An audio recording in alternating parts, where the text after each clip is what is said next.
abashana lo buntu mabande ebantwini.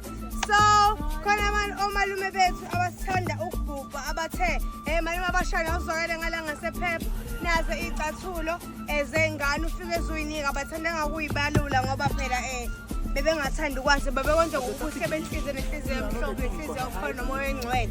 Bathi-ke nakho-ke malume abashana hamba upha iy'ngane laphana esikoleni no-size akubaluleki esinjena nje asibaluli wesimamo wesilisa uyagqoka.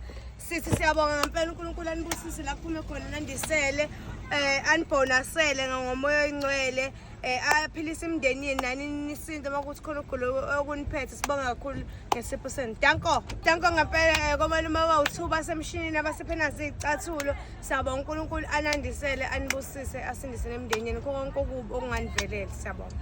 Thank you. Namaste.